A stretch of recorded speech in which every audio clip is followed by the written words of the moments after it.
Assalamualaikum warahmatullahi wabarakatuh. Bertemu dengan kami channel Chemistry Satria dan akan menceritakan cerita-cerita misteri dari saya Satria Nusantara atau paling dibilang Satrio Nusantoro. Channel ini akan memulai bercerita tentang kisah nyata yang saya alami sendiri, dan mungkin nanti ada tamu-tamu yang akan bercerita juga tentang misteri-misteri yang pernah dialaminya. Oke, cerita misteri yang perdana ini saya akan menceritakan pada saat masih kecil dulu. Pada zaman sekitar tahun 87 atau 88. Berkisah di rumah kami, rumah bapak ibu kami di Jalan Belimbing 9 nomor 132 130 Perumnas Depok 1. Cerita pertama yang akan saya sampaikan pada saat itu adalah ketika rumah kami masih di Jalan Belimbing 9 nomor 132. Pada saat itu di zaman kita masih SMP itu ada yang namanya bola kancing. Bola kancing itu ya kita main bola tapi dari kancing gitu, pakai penggaris dan cetek-cetek gitu. Dan kita sering mengadakan kompetisi di antara usia-usia kami SMP itu. Sering mengadakan kompetisi di gang kami itu di Jalan Belimbing itu. Ada sekitar 6 atau 7 atau 8 orang yang ikut lah, 8 anak yang ikut. Termasuk saya, sepupu saya, adik saya, kemudian juga pemilik rumah di sebelah yang namanya Agung di Jalan Belimbing 9 nomor 130. Itu kita berkompetisi. Di tengah-tengah kompetisi kita iseng kan, namanya anak-anak, bercanda. Kemudian pemilik rumah yang di 130 itu kan ikut main ya. Jadi terus kemudian kita iseng, yang pemilik rumah nomor 130 itu kan sering cerita kalau rumahnya serem, di sebelah itu rumahnya serem. Nah itu kita iseng deh, yuk kita ketak-ketak ini nih dinding tuh, kita ketak-ketak rame-rame. Karena rumah sebelah kosong, tapi rumahnya padat ya. Kalau rumah itu kosong atau tidak ada barang-barang, mungkin kita tidak akan menyangka bahwa ini horor ya. Jadi gitu kan, ketika kita ketak-ketak dinding gini, kita ketak-ketak gini, ternyata dibalas dari sana tok gitu, lebih kencang bahkan. Wah, kan kaget semuanya. Wah, apaan tuh? Padahal masih sekitar sore lah, jam 3, setengah 4 gitu, asar lah. Ketok lagi kan, nggak percaya nih. Wah, masa sih? Ketok lagi kan, tok. Balik lagi tok. Wah, yang namanya Agung yang punya rumah loh, kan rumah kosong, tidak ada siapa-siapa. Dia masih nggak yakin. Wah, jangan-jangan bapaknya pulang atau kakak-kakaknya pulang. Dia nengoklah ke sebelah, dibuka pintu karena kuncinya sama dia kan, dipegang, dibuka, kosong. Kita lari langsung, habis itu berbubar lah teman-teman. Itu cerita itu pertama kali lah cerita dan pengalaman horor pertama di waktu kecil yang saya alami. Itu pertama itu.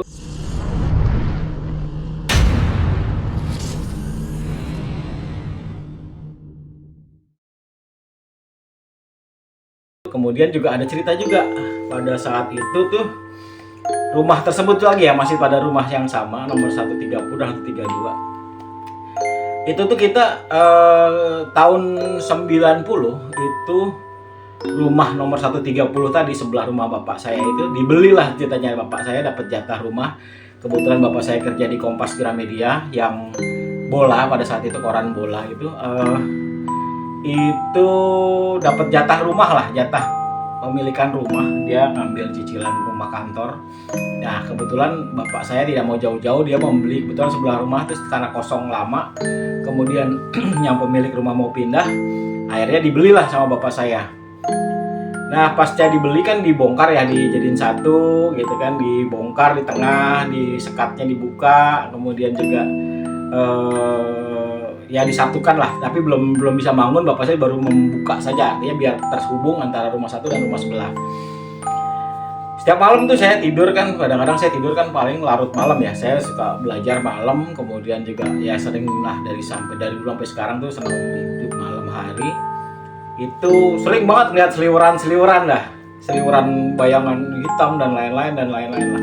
Sampai pintu tertutup sendiri, pintu kamar tertutup sendiri. Nah itu sering saya hadapin di rumah di 130 itu. Nah suatu hari karena rumah dua kan, mama saya juga mungkin udah capek ya untuk itu, akhirnya kita mengambil pembantu lah dari desa, dari daerah Purwokerto kalau nggak salah pada saat itu ya, Purwokerto, namanya Mbak Dar, kita sebut aja namanya Mbak Dar, tapi memang namanya Mbak Dar tapi nama panjangnya saya lupa.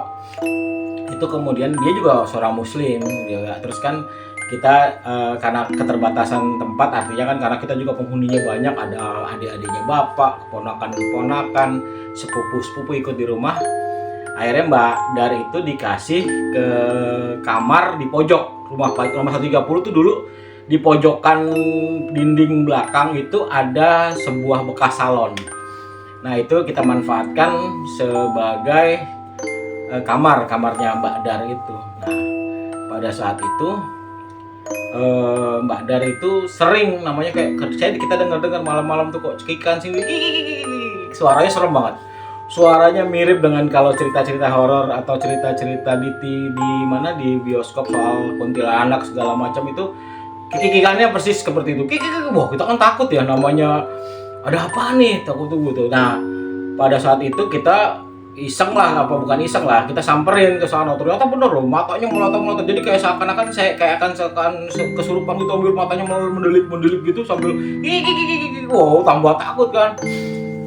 Pada saat itu kan, pada saat itu tuh lagi di Depok tuh lagi rame-ramenya perguruan pencaksilat Sinlambah. Kita kenal banget dengan guru besarnya almarhum Mbah Gondo itu. Kita panggil lah ke rumah karena kita takut kan, takutnya ada apa-apa. Terus kita panggil dan lain-lain. Ternyata memang kan Mbah Gondo itu kan ya punya ekstra kebisaan lah ya, atau super bisa lah, dia bisa untuk menghilangkan energi negatif.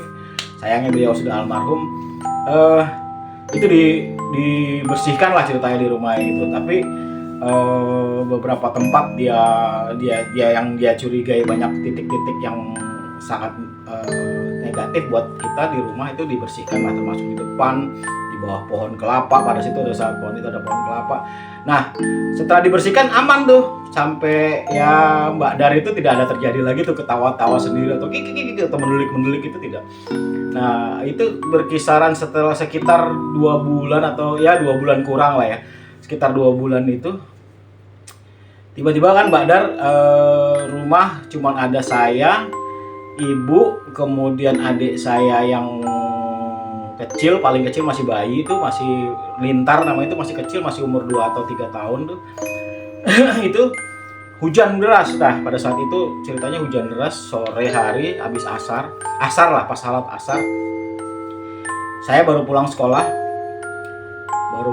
kan, masuk dari pintu di Blimbing 9 nomor 130 sebelah rumah yang tadi dibeli tadi. Masuk, saya ketok-ketok pintu kan nggak dibukain karena ternyata pas saya intip Mbak Dar itu lagi sholat. Saya masih ketok-ketok lagi kan, saya ketok-ketok nggak bukain juga, sholatnya kok lama, sujudnya kok lama.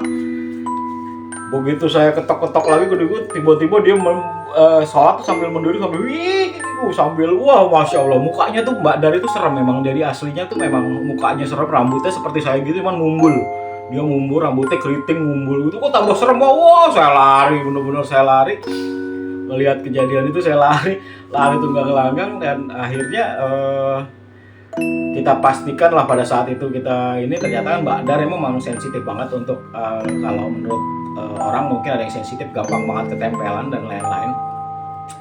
Akhirnya setelah itu kita benar-benar tuh Mbak Dar itu kita pulangkan, kemudian juga rumah tersebut akhirnya dibersihkan total oleh Mbah Gondo dan tim.